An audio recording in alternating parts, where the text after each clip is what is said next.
Jadi kalau memang kita fokusnya adalah kepengen jadi day trader ataupun full time trader, ya kita fokus aja sama tujuan itu. Anggap aja nggak ada jalan lain selain jadi itu gitu. Jadi kita harus all out untuk di situ gitu.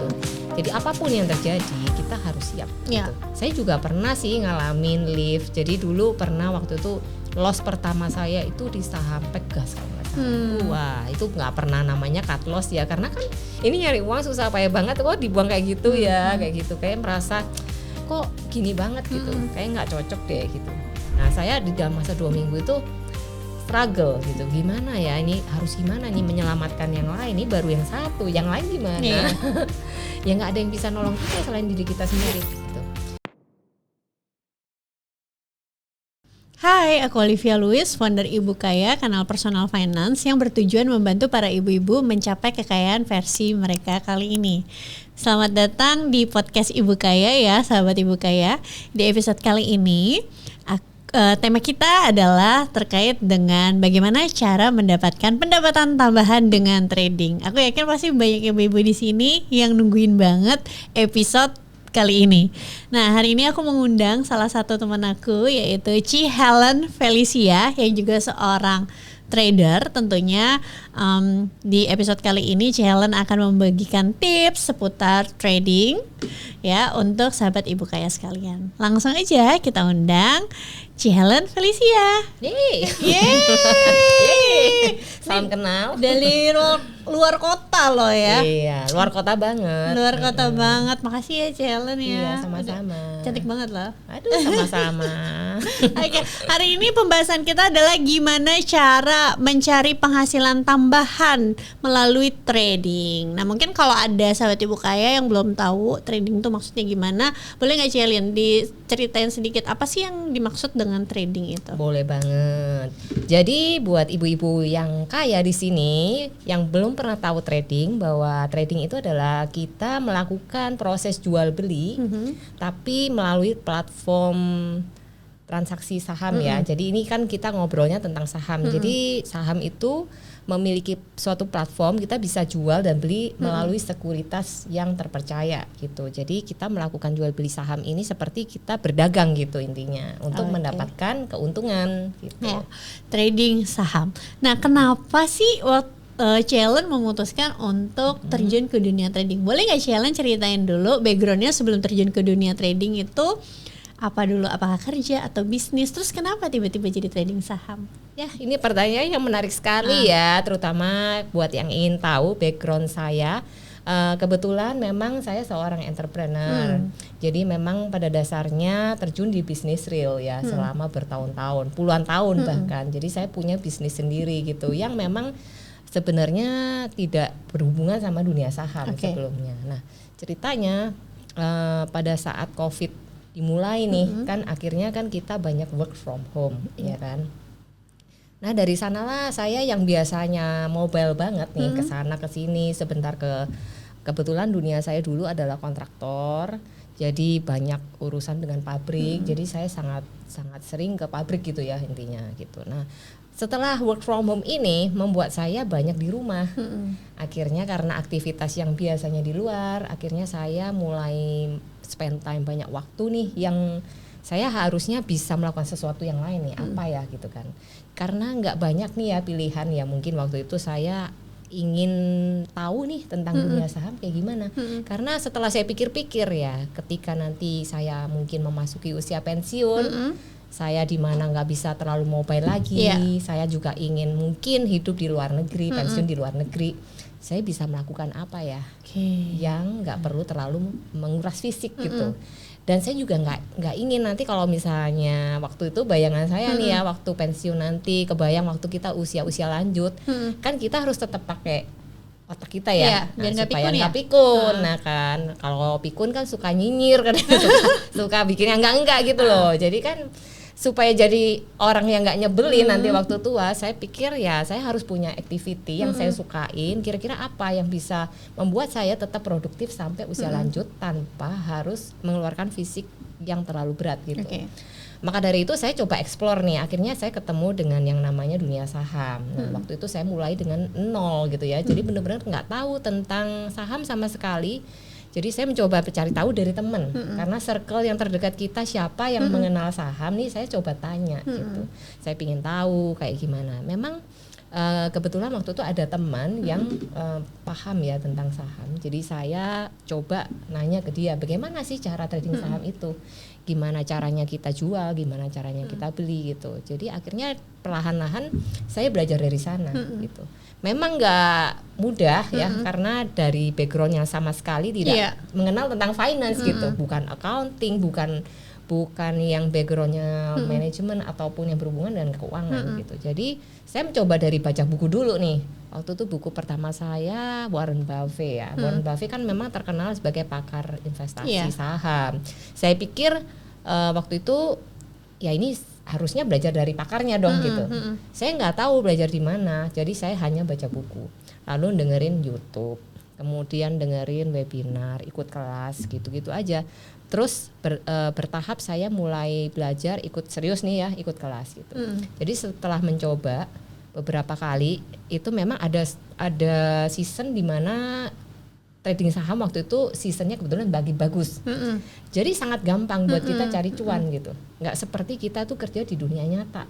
Mau cari cuan 10% aja kerjanya harus setengah mati nih gitu kan, keluar keringat, keluar tenaga, keluar modal. Tapi ini kok kayaknya enak banget ya, dapat cuan itu kayaknya 10% bahkan lebih itu dalam waktu yang nggak lama, relatif singkat ya. Iya, dan effortless karena memang seasonnya lagi bagus.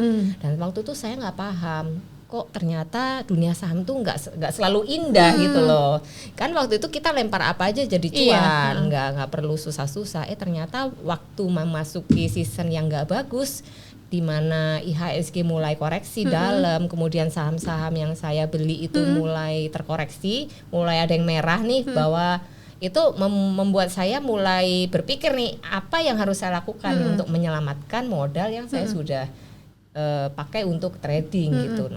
3 bulan pertama saya memang portonya berkembang banget, jadi istilahnya nggak pernah yang namanya merah tuh enggak gitu, karena memang kebetulan seasonnya mendukung. Jadi untuk dapat cuan 100% dalam waktu 3 minggu tuh saham pertama saya tuh ya yang saya beli itu untung kurang lebih nggak sampai sebulan itu udah bisa menghasilkan profit 100% gitu. Nah itu saya juga santai, nggak menggunakan uang yang panas, nggak buru-buru juga karena memang baru belajar ya, juga tidak menggunakan dana yang terlalu besar. Akhirnya karena merasakan untungnya kok gampang nih, akhirnya kan kita nih greedy ya, kepengen yang lebih gitu. Akhirnya mulailah top up gitu. Nah ketika mulai masukin masa yang nggak bagus nih, merasakan bagaimana rasanya loss, sakit banget gitu kan. Nah akhirnya saya terpicu untuk belajar lagi lebih lanjut. Saya mencari banyak cara ya, bagaimana cara yang pas untuk saya trading ini yang bisa cocok sama style saya gitu. Karena ternyata ada 2 cara ya, investasi yang kita taruh aja tuh duitnya, terus kemudian nggak ngapa-ngapain kita dapat duit kan. Yang santai, yang kita nggak actively trading gitu, nggak aktif secara aktif jual beli. Nah ternyata ada cara kedua, cara yang dimana kita memang punya waktu nih untuk melakukan jual beli setiap hari atau hampir setiap hari. Nah akhirnya saya memilih untuk menjadi active trader. Selain daripada itu bisnisnya memang masih tetap jalan, cuman apakah ini full time trader Ci, kan banyak nanya gitu kan. Full time ya, dibilang full time itu kalau kita memang bisa punya waktu yang agak lama sepanjang hari nih untuk memantau market ya, itu saya sebut mungkin full time trader. Tapi kalau yang disebut full time trader adalah kita nggak punya penghasilan lain selain mengandalkan dari trading, itu enggak, karena memang basicnya dari dulu saya dari bisnis real gitu. Jadi bisnis real saya tuh tetap ada, dan di samping itu kita masih punya bisa penghasilan tambahan nih dari trading saham itu tadi gitu. Jadi kalau Ci Helen sendiri sebenarnya lebih day trader atau swing trader? Jadi gini, kalau kita bicara nih ya buat teman ibu-ibu yang belum paham mengenai istilah swing trader dan day trader, mungkin saya bisa bantu explain sedikit. Jadi di dunia trading kita tuh bisa memilih gitu time frame mana yang kita bisa pegang sesuai style kita ya. Ada orang yang nggak sabaran, pengennya cuannya cepet sehari selesai gitu. Nah itu kita bisa jadi day trader. Tapi otomatis konsekuensinya adalah kalau kita memilih jadi profesinya day trader, kita harus spend time waktu yang lebih banyak daripada swing. Itu intinya. Kalau swing itu artinya kita jual beli, tapi nggak setiap hari, kita mantau aja. Kalau memang belum waktunya jual, kita tahan barang. Tapi kalau misalnya udah waktunya nih, itu ya kita jual. Tapi kita tidak melakukan penjualan pembelian tuh setiap hari. Nah kalau Cici Helen kayak saya kan disebut Cici Satset. Kenapa Satset? Kenapa tuh? Iya. Nah, karena kebetulan saham-saham yang saya tradingkan tuh saya milih saham-saham yang bisa menghasilkan cuan tuh nggak lama, cepet aja, satset aja gitu. Jadi day trader gitu, bisa dikategorikan gitu. Tapi memang ada porsi di mana saya juga masih simpan nih barang-barang yang untuk saya keep lama gitu, emiten atau saham yang saya simpan dalam jangka waktu yang panjang. Nah itu kita bisa bedakan portofolionya, Olive. Jadi kita bisa punya 2 portofolio nih, portofolio yang bisa disebut swing, swing jangka menengah atau jangka panjang, atau kita mau satu lagi porto yang khusus untuk day trading supaya kita lebih mudah untuk kontrol gitu. Nah kan Cielen juga seorang ibu, terus juga bisnis juga, tapi day trading juga gitu, tetap ada waktunya ya. Tapi berarti memang Cielen tidak menghabiskan satu waktu sehari. Jadi gini ya, untuk menjalani profesi day trading itu seperti kita kerja kantoran ibaratnya. Jadi 9 to 5 gitu. 9 to 4 ya, 9 to 4 rata-rata. Tapi di weekend kita bisa off kalau saham. Jadi Senin sampai Jumat gitu. Nah, seperti kerja pada umumnya kayak kita kerja kantoran ya, seperti itulah profesi day trader. Tapi kita bisa memilih, nggak harus full day. Kita harus fokus. Misalnya gini ya, ada ibu-ibu nih yang kepengen terjun di dunia trading tapi nggak punya waktu seharian karena kan banyak tuh tanggung jawabnya. Mungkin anaknya masih kecil, ya kan, masak lah, iyalah, banyak lah. Pasti ibu-ibu tuh sibuk ya. Nah, kunci menjadi seorang day trader adalah luangkan aja 1 jam pertama ya, mungkin di jam 9 open market sampai di jam 10 lah, setengah 10 mungkin 30 menit. Ketika memang ibu punya waktu atau mungkin kita ada spend time waktu yang lebih pun nggak apa-apa, tapi minimal di jam-jam volatile itu kita ada di depan layar untuk memantau market gitu. Nah kalau misalkan terkait dengan kenapa alasannya di 1 jam pertama. Sebenarnya 1 jam pertama itu jam 9 sampai jam 10 kemungkinan besar ya ada ibu-ibu sebenarnya yang agak luang. Kenapa habis antar sekolah anak-anak ya kan? Gitu. Tapi kenapa antara jam 9 sampai jam 10 itu juga menarik yang tadi seperti Cielen bilang lebih volatile. Memang di jam trading saham tuh ada jamnya gitu ya. Jam-jam di mana harga itu fluktuatif sekali itu memang di jam 9 sampai jam 9.30. Ya mulai pre-market sih sebenarnya market sudah ada beberapa saham yang kita sudah lihat pergerakannya itu sebelum market buka ya. Mungkin di jam 8.45 itu sudah bisa kita pantau gitu. Nah, alangkah mungkin baiknya lagi kalau memang ibu itu punya waktu yang lebih di sebelum jam 9 supaya bisa membaca berita, mungkin melihat kayak misalnya pasar ada berita apa nih atau ada potensi apa nih hari ini, kita ya mungkin review update sedikit lah tentang market gitu. Jadi luangkan waktu kalau bisa setengah jam lah sebelum market open. Jadi mulai ideally ya mungkin jam 8.30 itu udah cukup mepet nih ya untuk prepare nih kita mau mantau apa gitu. Jadi paling tidak kita sudah harus menyiapkan dulu, ibarat kayak masak, ya kan, kita harus sudah beli bahannya dulu, nggak bisa dong kayak kita tiba-tiba panik ya, ini nggak ada, nggak bisa jadi makanan. Sama seperti saham, jadi kita juga harus punya preparation gitu. Jadi sebelum kita melakukan jual beli, kita harus punya waktu untuk mempelajari dulu market hari ini kira-kira seperti apa ya. Jadi nggak usah tiap hari trading juga. Jadi kita lihat dulu kalau market memang lagi nggak oke, lagi mendukung atau tidak ya? Kalau tidak mendukung ya kita nggak usah trading. Jadi santai aja gitu. Kalau misalnya day trading kayak Cielen gini, itu sebenarnya ada target nggak sih? Kayak misalnya sehari saya harus profitnya sekian, habis itu saya nggak perlu trading lagi gitu. Atau sebulan targetnya sekian. Oke, ini pertanyaan yang menarik ya. Jadi kalau target ini sebenarnya saya lebih ke tahunan. Tapi day trading ini memang dilakukan setiap hari. Karena day trading ini tidak, ini ada season-season di mana kita harus berhenti, nggak melakukan trading sama sekali. Jadi jangan maksa ya. Jangan maksa. Kalau emang nggak ada ya udah diam aja. Nanti ketika momennya datang, nah kita baru masuk dalam jumlah yang cukup lumayan gede gitu. Jadi itu bisa disiasati dengan cara kayak gitu. Kalau target pribadi ada. Jadi seperti ibaratnya gini, kalau kita memperlakukan ini tuh sebagai sarana untuk penghasilan aktif nih ya, kalau ibu-ibu ingin ini sebagai penghasilan aktif, otomatis effort yang harus dikeluarkan itu ekstra daripada kita investasi gitu kan.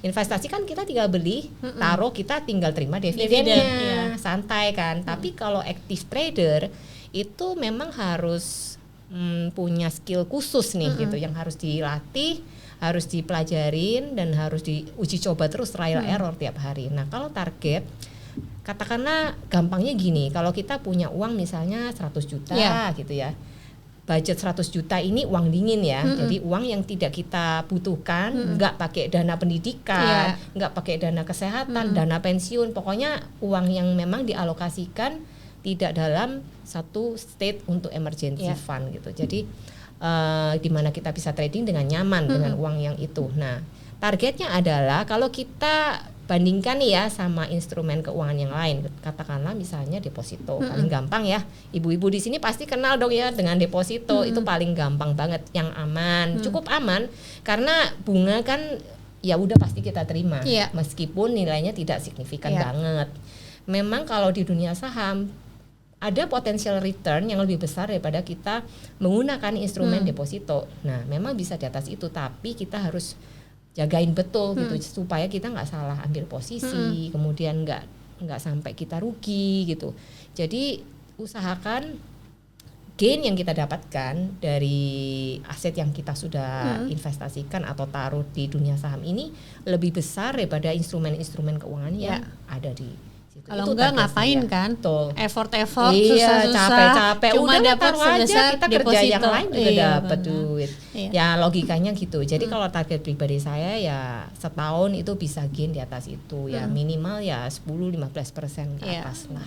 Jadi kalau menurut Cici sebenarnya di saham itu 10-15% sebenarnya achievable ya? Sangat achievable, dan bahkan bisa lebih dari itu sebenarnya. Itu kan target very minimum, konservatif ya, konservatif lah. Juga. Jadi usahakan kita itu tidak memiliki ekspektasi yang berlebihan di awal, karena kalau kita memiliki harapan terlalu tinggi di awal, nanti kita tuh sembrono gitu, gerasak-gerusuk malahan ya. Gerasak-gerusuk, akhirnya kita salah beli, salah ngambil keputusan, malah akhirnya loss dan modal kita habis gitu.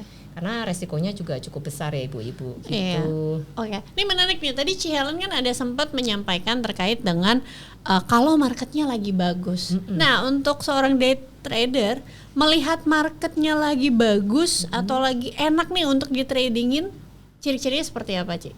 Oke, ini pertanyaan yang cukup mendalam dari seorang ibu.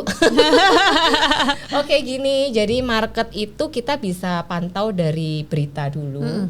Apakah ada berita-berita yang bisa mengakibatkan gejolak di market gitu. Misalkan dengan adanya, kalau kita mengikuti berita politik nih ya, politik luar negeri, politik dalam negeri, itu semua ada pengaruhnya dengan dunia saham yang kita hadapi sehari-hari. Jadi umpama kita kemarin ada pemilihan presiden Donald Trump nih ya di US. Nah, dampaknya itu sampai ke market Indonesia gitu. Jadi yang kita rasakan sekarang, dana asing itu banyak keluar dari IHSG, otomatis banyak saham yang tertekan, terutama saham-saham blue chip ya. Seperti blue chip itu apa? Buat yang ibu-ibu yang belum tahu, blue chip itu saham-saham yang first liner, saham-saham yang di urutan pertama memiliki market cap yang cukup besar, dan itu menjadi pilihan banyak fund asing, dana-dana asing, foreign fund itu banyak masuk di big banks ya, seperti BCA, BNI, BMRI sama BBNI dan BBRI gitu. Itu nama emiten ya ibu-ibu, buat yang nggak paham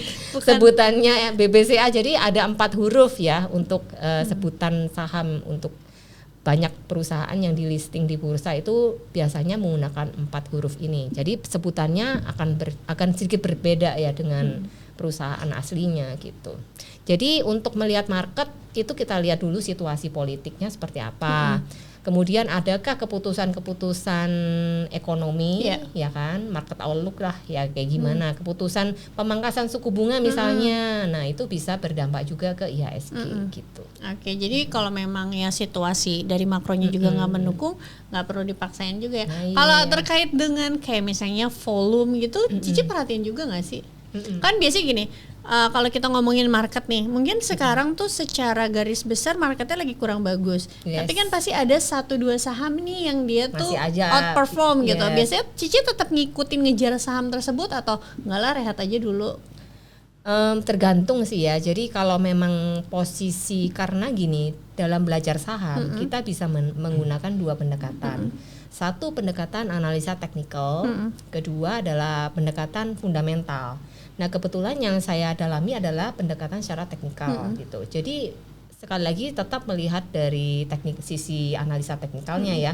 Kalau andai kata meskipun market lagi nggak mendukung atau lagi nggak baik-baik saja, tapi ada 1-2 emiten yang kira-kira berpotensi nih untuk menghasilkan profit. Nah itu kita tetap akan mencoba untuk trading itu gitu. Nah kalau misalkan gini Ci, kan kalau kita ngomongin trading, nggak cuma trading, investasi itu kalau di risk aset pasti ada yang namanya resiko. Tentu nggak selalu kan portofolio kita itu semua hijau gitu ya. Nah bagaimana sih cara ibu-ibu itu mengatur resiko dan memahami bahwa yang namanya trading itu juga pasti ada resikonya, nggak selalu kita itu profit terus. Betul. Jadi perlu ibu-ibu pahami di sini bahwa memang trading ini sangat menjanjikan high return. Tapi sekali lagi yang perlu di manage adalah resikonya. Kita bonusnya adalah upside-nya, yang perlu kita manage adalah downside-nya. Jadi kita harus belajar bagaimana caranya supaya aset yang kita pakai untuk trading saham ini, kalaupun kita berbuat kesalahan ya, sampai ada loss misalnya, kita itu masih terukur gitu. Jadi kita harus memiliki limitation atau pembatasan resiko, di mana level resiko tuh harus kita terapkan secara disiplin gitu. Dan di dunia saham itu ada yang namanya stop loss. Itu bisa ibu-ibu gunakan ya untuk membatasi resiko.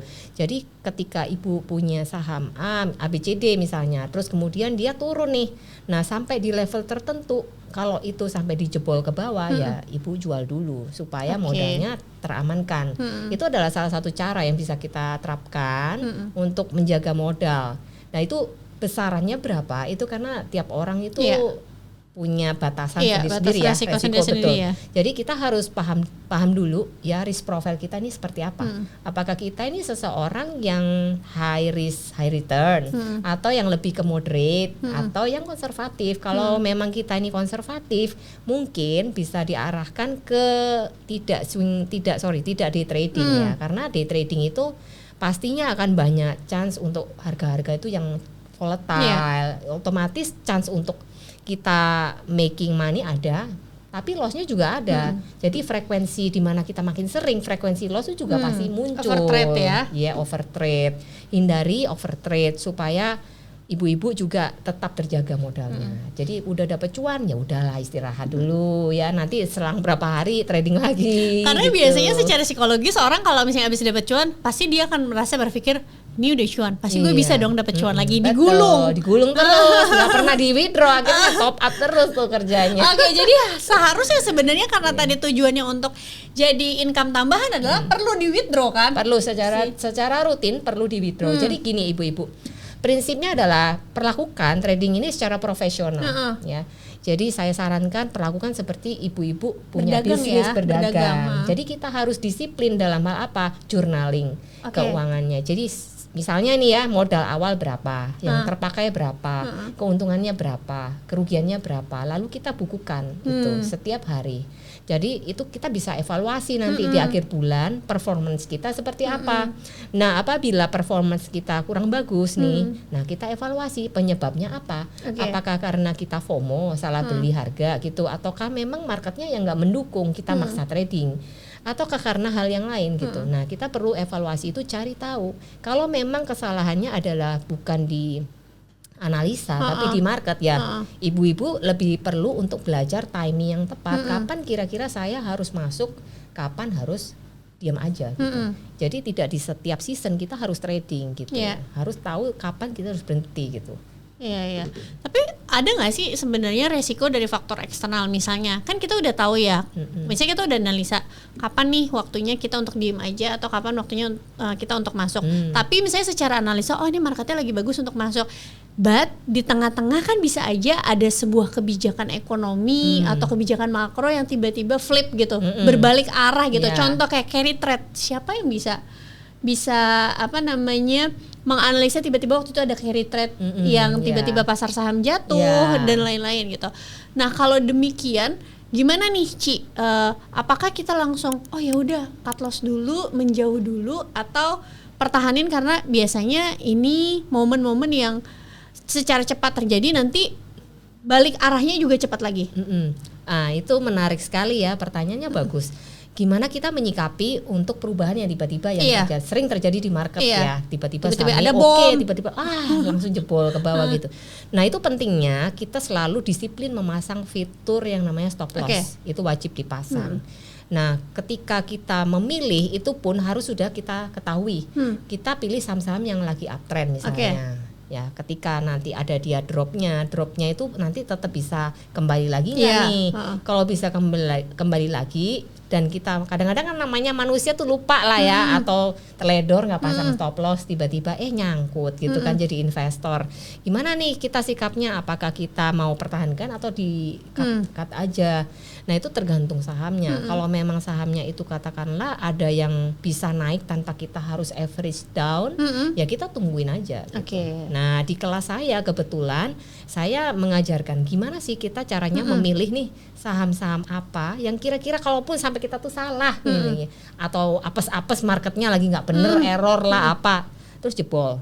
Nah itu bisa naik lagi nggak tanpa kita harus average down. Itu ada triknya gitu. Jadi cara milihnya gimana supaya kita nggak salah pilih kayak gitu. Jadi kita lihat aja. Justru kadang-kadang malah ketika market drop down kayak waktu itu yang trading halt, yang waktu kejadian itu ada saham-saham blue chip yang kita memang sudah nungguin di situ, kita justru menanti area buy on weakness. Ketika dia di sale lah ya, diskon murah-murah gitu, kita lihat oh ini kayaknya menarik ya, udah kita cicil beli di situ. Itu bisa jadi suatu kesempatan. Jadi kalau kita belajar technical, kita tahu bahwa ada momen-momen itu datang, kita justru malah senang nih gitu, dapat sale murah, tapi nggak setiap turun itu kita beli. Gitu. Tidak setiap turun kita beli, nanti duitnya keburu habis ya Ci ya. Oke Ci, kira-kira ada tips nggak nih buat ibu-ibu yang baru mau mulai belajar trading? Oke, ada banget. Jadi seperti halnya apa yang saya alamin ya, supaya tidak mengalami gejolak yang seperti saya alami, lebih baik saran saya adalah sebelum kita memutuskan untuk terjun di dunia trading saham, kita ada baiknya untuk meluangkan waktu untuk belajar. Belajar itu penting banget karena itu adalah modal kita, skill. Jadi seperti kita bikin bisnis, kita perlu skill, kita perlu modal, ya kan, dan kita perlu juga namanya cari pengalaman jam terbang gitu. Perlu business plan, ya. Nah, sama kalau trading saham juga butuh skill, butuh modal, dan butuh plan, trading plan. Nah 3 ini kita wajib punya gitu. Kalau kita nggak punya ketiganya, susah kita mau trading saham kan. Jadi akhirnya end up-nya malah loss bukannya cuan gitu. Jadi saran saya adalah mulailah dengan skill tadi, siapkan modalnya, modal yang kira-kira ibu-ibu sudah siapkan, memang tidak mengganggu financial plan keluarga ya, terutama karena itu kan menjadi masalah besar nantinya. Jangan sampai menggunakan dana pendidikan, dana kesehatan, dana yang lain-lain. Jadi usahakan sisihkan memang uang yang memang ibu-ibu ingin coba untuk belajar trading. Otomatis ketika kita belajar, kita harus menyediakan room for error. Jangan kita tuh expect selalu berhasil. Overconfidence nanti akhirnya kita kecewa, akhirnya kita berhenti dan kita nggak dapat apa-apa. Jadi kita harus sadar bahwa ketika kita belajar sesuatu yang baru, kita akan cenderung ada waktunya berbuat salah. Dan ketika kita mengalami kesalahan itu, kita tuh nggak shock, loh kok salah? Ternyata emang tuh kesalahan yang udah kita rencanakan. Gitu. Jadi merencanakan bukan untuk cuan, tapi merencanakan ketika kita salah, kita tuh bisa accept. Gitu. Karena psikologi itu penting ya. Ketika kita salah, kita tuh menyalahkan diri sendiri, akhirnya nggak bisa balik. Jadi lebih baik malah akhirnya Mending nyalahin diri sendiri, Ci. Kebanyakan kalau salah nyalahin pihak Nyalahin luar. orang.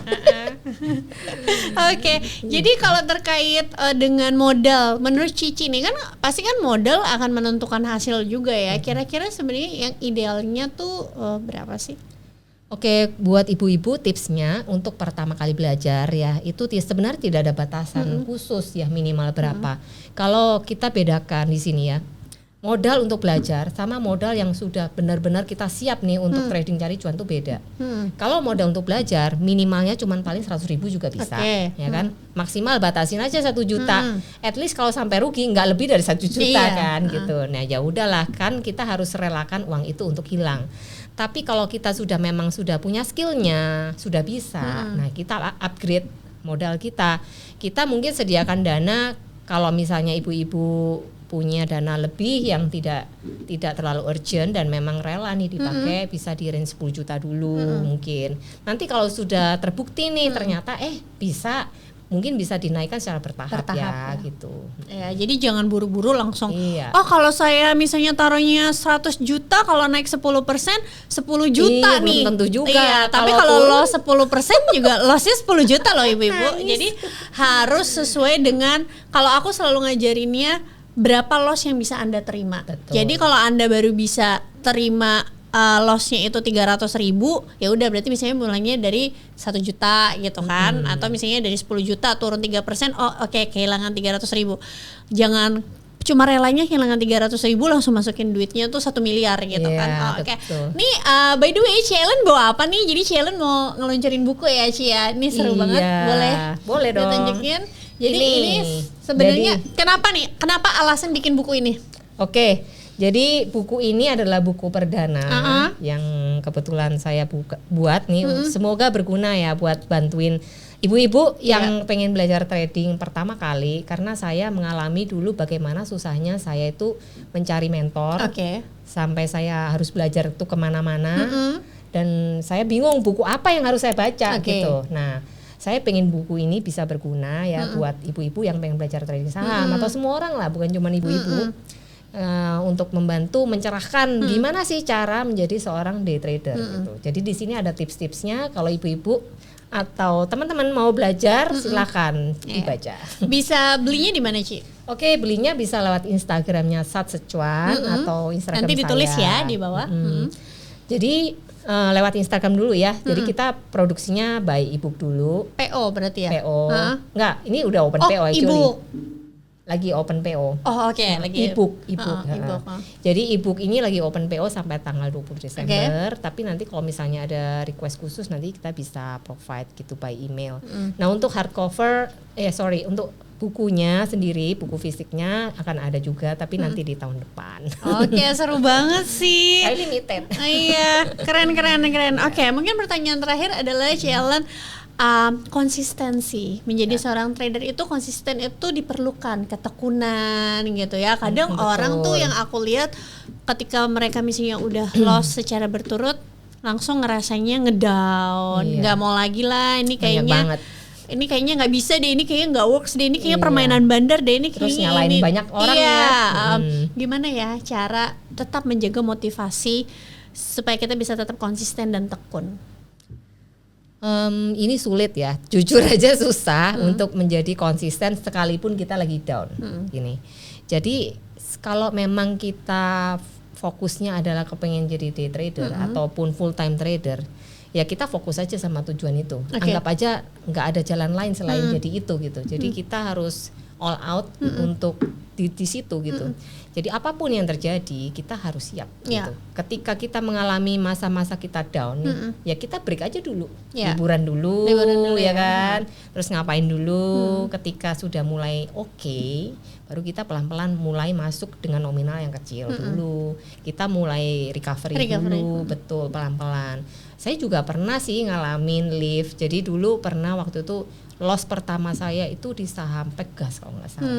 Wah, itu nggak pernah namanya cut loss ya, karena kan kita tuh ngumpulin duit ya susah payah. Terus tiba-tiba dibuang gitu aja. Pegas lagi maksudnya. Ya ampun banget. Ya maksudnya ini perusahaan bukan kaleng-kaleng lah ibaratnya. Kan kita juga belinya juga nggak sembarangan. Iya.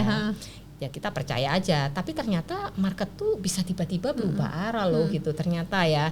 Nah saya waktu itu sempat kena mental ya istilahnya, psikologisnya kena. Saya merasa down. Pasti terus masuknya gede banget. Hah? Pasti masuknya gede banget. Iya. Kayak Soalnya sakit masuknya banget. ke Pegas, pasti masuknya gede. Terus Iya, jadi sakit gitu. Karena merasakan gimana susahnya cari duit di dunia nyata. Begitu loss, dibuang sia-sia kayak gitu tuh kena mental banget, jujur aja. Nah, apa yang saya lakukan? Saya nggak bisa ngapa-ngapain. 2 minggu tuh diem aja. Udah kayak males, mau ngapain males gitu. Ini nyari uang susah payah banget, kok dibuang kayak gitu ya, kayak gitu. Kayak merasa kok gini banget gitu, kayak nggak cocok deh gitu. Nah saya di dalam masa 2 minggu itu struggle gitu, gimana ya ini, harus gimana nih menyelamatkan yang lain, ini baru yang satu, yang lain gimana? Ya nggak ada yang bisa nolong kita selain diri kita sendiri gitu. Karena saya juga sudah no way out, saya mau nggak mau nih kalau udah masuk kaki satunya masukin lagi semua. Jadi saya belajar lebih full lagi di situ. Saya pengen saya bisa keluar gimana caranya gitu. Saya bisa menyelamatkan apa yang saya punya. Ya itu aja. Jadi motivasi saya adalah menjaga supaya ini tidak makin dalam. Itu aja. Jadi akhirnya ketika kita mengalami tekanan psikologi seperti itu, ada baiknya kita berhenti dulu. Nanti ketika kita udah merasa lebih baik, ya kita perlahan-lahan mulai terjun lagi di situ. Gitu. Iya. Soalnya kan itu kan memang secara psikologis, maksudnya manusiawi untuk kita tuh ada perasaan takut, ada kita perasaan gelisah, karena kan di dalam otak kita ada amigdala ya. Jadi amigdala ini bagian yang merespon sesuatu yang menakutkan dan lain-lain. Jadi sometimes memang kita kalau udah terlalu parah mengganggu psikologis kita sampai bikin nggak bisa kita tidur dan lain-lain, step back dulu. Betul. Kalau bisa tutup portofolio dulu nggak usah ya. Dilihat. Tapi pakai setelah istirahat pakai waktunya untuk belajar. Aku juga sering banget ngingetin sama followers aku, sebenarnya waktu belajar terbaik itu bukan ketika market tuh lagi rally. Betul. Karena ketika market rally kamu lempar apapun jadi duit. Iya, nggak perlu apa-apa itu. Waktu belajar itu adalah benar-benar ketika market lagi nggak bagus-bagusnya nih kayak sekarang. Betul. Contohnya ya kan lagi bearish, lagi crash. Nah itu waktunya belajar. Oke, terima kasih Ci Ellen waktunya hari ini. Jangan lupa sahabat Ibu Kaya yang mau beli bukunya Ci Ellen nanti bisa pesan melalui DM. Nanti kita akan taruh nama Instagramnya Ci Ellen dan juga Satset Cuan di sini. Oke, thank you sudah nonton episode kali ini. Seru banget. Tadi juga Ci Ellen udah ngasih banyak tips untuk sahabat Ibu Kaya mungkin yang udah kepikiran mau nyoba trading, karena kan zaman sekarang ya nyari pendapatan tambahan tuh bisa dari berbagai macam, ya kan, apalagi modalnya juga nggak perlu gede. Kalau zaman dulu kan kita kan di saham tuh zaman dulu ya, sebelum tahun 2000-an tuh harus gede-gede modalnya. Iya betul, dan susah banget. Zaman sekarang tuh semua online gampang banget. Dan ada satu platform juga loh yang bisa nge-switch gitu antara kita mau trading saham atau mau taruh di reksadana. Ketika market lagi nggak baik-baik saja, mungkin kita bisa berpikir nih, oh mau nge-switch dulu dana cashnya supaya kita nggak usah tarik kan, kita bisa switch flip langsung ke reksadana. Jadi uangnya tetap produktif meski market tidak sedang baik-baik aja. Oke, sampai ketemu lagi Ibu Kaya selanjutnya. Jangan lupa subscribe YouTube channel kita karena Ibu Kaya adalah your money bestie. Bye-bye. Bye.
Jadi kalau memang kita fokusnya adalah kepengen jadi day trader ataupun full time trader, ya kita fokus aja sama tujuan itu. Anggap aja nggak ada jalan lain selain jadi itu gitu. Jadi kita harus all out untuk di situ gitu.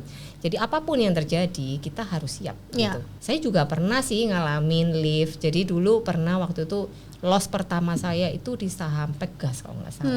Wah itu nggak pernah namanya cut loss ya, karena kan ini nyari uang susah payah banget. Kok dibuang kayak gitu ya, kayak gitu. Kayak merasa kok gini banget gitu, kayak nggak cocok deh gitu. Nah saya di dalam masa 2 minggu itu struggle gitu, gimana ya ini harus gimana nih menyelamatkan yang lain, ini baru yang satu, yang lain gimana? Ya nggak ada yang bisa nolong kita selain diri kita sendiri gitu.